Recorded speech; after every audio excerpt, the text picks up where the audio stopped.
So let's get to know more about Deidre. Now, Deidre, as I said earlier on, is a lawyer, and why I played host, she's Jamaican. I am Jamaican. Yo. Yes. I'm Jamaican, married to a Ugandan. Oh, nice, Jamaican. Okay, I don't want to say how you met, but just, was it school? Was it outing? Was it business? Was it work? No, a friend from England that I met in England met my husband in Dubai. Yeah.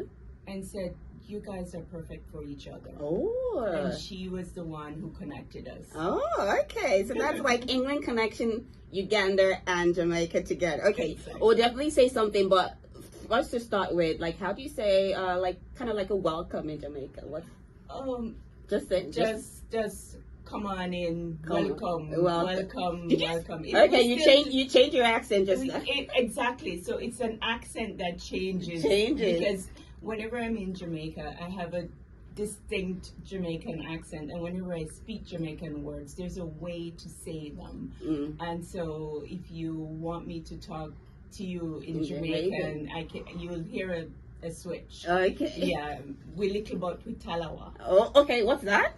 We little but we talawa means we are small but we are strong and resilient. Oh, we're gonna learn more about that. So let's start from your story from Jamaica to Canada. How has that been so far? How long have you been here? Okay, so I came here to Canada when I was 18 on an exchange program. Okay. And I spent a year in Ontario, Northern Ontario, in a place called Iroquois Falls. Okay. And I had so much fun and adventure there. But I returned home and I did university back in Jamaica. Then I went to Barbados to do law. And then I went to England to do my master's. Then I came back to Canada in 2008. Why law? Were you someone, when we were little, we said probably someone likes to argue, would like law. Why law? Yes. When I was a kid, everyone would say, you need to do law. You like to argue, you like, to put forward your points.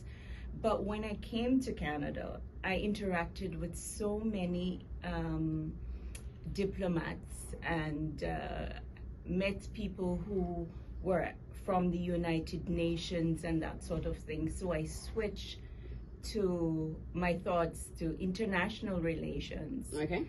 And I started doing, I studied international relations, did an internship at the United Nations in New York, all of that.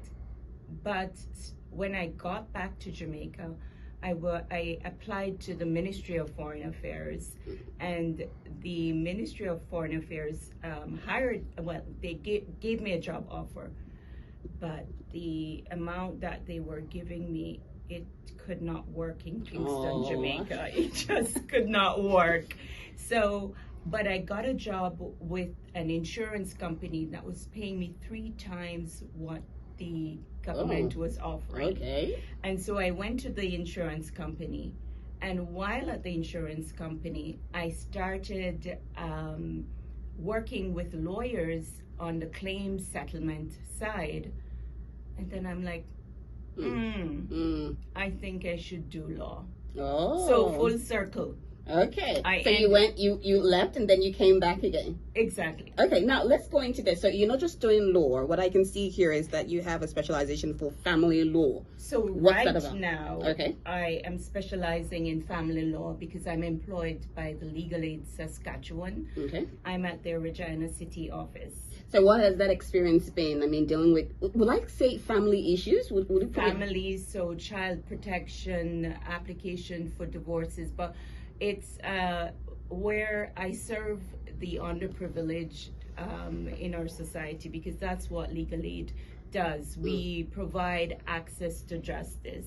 And so people who are having difficulties with gaining access to their children, who would like custody and maintenance and spousal support. Those are some of the cases that I deal with right now. I'm going to go deeper in our community discuss, if we have time, to access to justice for immigrant families, because you talked about the fact that you deal with lots of underprivileged families.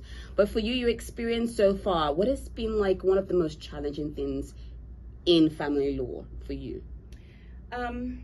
It's the stories, the background, the trauma that my clients experience. Honestly, I've served all around the world. I've practiced in several different countries, and I have traveled a lot. And my experience right now is a little bit more challenging. Why? Because the stories are heartbroken. Yeah, and I feel them, and that's why I write so much about justice and healing and the need for reconciliation. And a lot of my poems, I write them after my mediation, just as a way to escape and just think about what my clients go through. I'm told about rapes. I'm told about all kinds of abuses. I deal with people who are experiencing the effects of drugs as well, and a lot of them, I speak with them to encourage them to be on the path to recovery, so that they can be good for themselves and their children. And so that's that type of trauma I wasn't exposed to before coming here. And so there are times after even doing a mediation, I have to take a walk because you feel so deeply about it. Yes, it's traumatizing even for me just listening, so I can imagine those who experience it, how hard it is for them. Okay, now this is, in one way, they say a writer most times, tells of their lived experiences and somehow a way to let out those emotions, just like what you said. And aside from the family law that you're doing, I mean, all of them are all juxtaposed together. And then we're seeing here that you are the author of Tell Me a Story, Grandma. Now, that story is not about the traumatizing experience of people. No, it's not. Okay, I just wanted to to let the air out. Okay, so that story, this you writing now is inspired by what?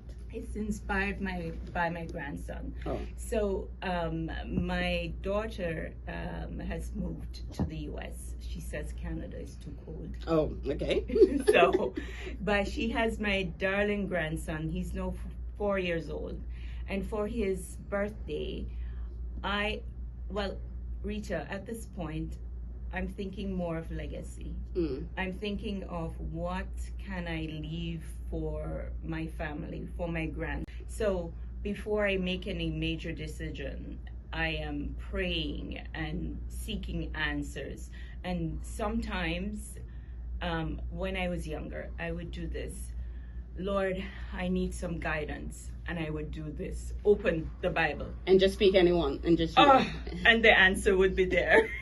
So this book actually has prayers to help you, and it explains situations that other people have been involved in, and you can, once you read them, you get inspired by, and you can apply these principles to your life to find joy, to find peace, just by reading it. I'm going to ask a very tricky question, and then that's because Najib is here, your son. So your grandson inspired this. Yes. Not my son. Not your son. Because my son is 20 years Okay, old. not your son, but when you had your son, I mean, you also had lots of things that you were experiencing. Was there a particular experience that you had or that you felt when you had your grandson that also moved you? I mean, your grandson inspired him, but were there like trigger experiences that happened then that made your grandson inspire this book? Okay, so he's far away from me. Okay. So, and I wanted to feel closer. And another thing is the American culture is pulling my daughter and my grandson away from our Jamaican roots. And I wanted to pull them back. And so this book is inspired by my grandson, but I want my daughter to also read it to him, and hopefully by reading it to him, it will pull her back as well because I want my children to remain committed to the Lord. But you can't push them. Yeah. If you push them, they're gonna push even further away. Obviously. So this is my subtle way of saying, come back, kids, come back. Okay, let's see if we can get, I don't know, because you said that you could read a part of the poem. So while we're getting ready for that, would you read it, or would your son read it? I will let my son Okay. read. While your son is getting ready to read us a part of the poem, you talked about your Jamaican roots. Yes. Exactly. What are some of the things that you miss? I mean, how long has it been since you've been back, or you frequently visit Jamaica? Oh, I need a dose of Jamaica every year. Oh, okay. Well, I have to. So I usually return at Christmas time, and I spend Christmas with my mom. My mom is going to be celebrating her 90th birthday, and we're going to Jamaica this Christmas to celebrate and have a party for her and just celebrate her and her inspiration, because she's a teacher and she has a school, and she is so our entire family is into nourishing and educating the youth. So it's Christmas in Jamaica. It's Christmas. Okay. Let's hear a bit of it. Just a very short part of the poem. And we have Najib here, his son, the son of Deidre, and he won the Imagine Canada Award for Saskatchewan for his poem. Wait. So he has a poem that he delivered at in Manitoba last year when he won a competition. So writing is in the family then? It's yes. Okay. So are you going to write a book also? Not yet. Not yet. Okay. Let's quickly hear from that poem that he is going to be reading. It's not in this book. Okay. But it is part of an anthology of poems that I'm planning to publish, coming soon. And this is one of his favorites. I told him, just read one of your favorites. Okay. Quickly, let's hear one of your favorites then. A very short one. Thank you for having us. Okay. My name is Najib, and my mom is my favorite poet. And amongst her poems, I would like to read Who Else Cries in Silence. And this poem was basically inspired by the Truth and Reconciliation and all the traumas that the original land owners of Canada went through. Who else cries? Who else cries in silence, unheard by the stars, beneath a sky that remembers everything? Who else cries centuries in their spine, names erased, lands renamed, graves unmarked, a language buried beneath concrete syllables? I cry for every whisper that was never written, for every drum silenced in a museum glass case. I cry, but not just for me.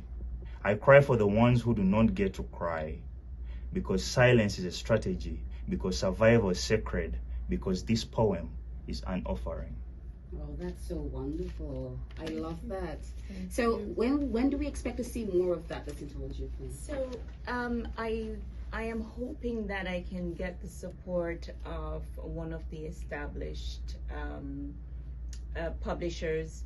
While it's good for me to be able to know how to self-publish, this anthology of poem means so much to me that I think I'm waiting for an opportunity for it to be published by one of the well-known publishers. And so I'm sending out my manuscript to them. Okay. The whole I'm sure they heard that. So just in case you heard that and you're hearing the story and there's something you want to tap into, you want to go into it, you want to like partner with her or something, you can always reach her on our Instagram page. On Instagram and DeidrePowell.com. I still have that website up, and people can reach out to me through my website. It's DEIDRE Powell. Okay, Powell. Okay. don't spell it like how it's pronounced. So thank you. Exactly. DEIDREPOWELL.com. Okay, that's so wonderful. Tell me a story, Grandma. Thank you. Okay. All right, then. We're not over yet. Definitely, in case you want to reach her, you've heard that. So just go to Deidre Powell on Instagram. You could also go to the website. And in case you want a partner, you want to do something like this, you could always reach out to her with that. We'll take a quick break right now because we have our coming to discuss. And wait, there was something. Has Najib also been to Jamaica? He also goes to Jamaica, right? Oh, yes. Okay. I've been to Jamaica, and I highly recommend it. Okay, it's therapeutic. Okay, when you say therapeutic, what's one thing that we should look forward to in Jamaica if we go there? The beaches. The beaches. They're so beautiful and they're so therapeutic to the soul in a way that once you get to the beach, your soul just feels replenished. Oh. Try Jamaica. Okay. I love that. Right now, I feel like I should go to Jamaica. It's getting colder right now, so lots of people are saying, okay, where do we go to now? We've enjoyed summer so far, so we're looking forward to other places to go to. All right, we still have Deidre with us in the studio. We'll take this one. This one is from Stephen Don. We can't let you go just yet. We'll still be back. When we come back, we'll have our community discuss, and we'll be right back. Okay, thank you.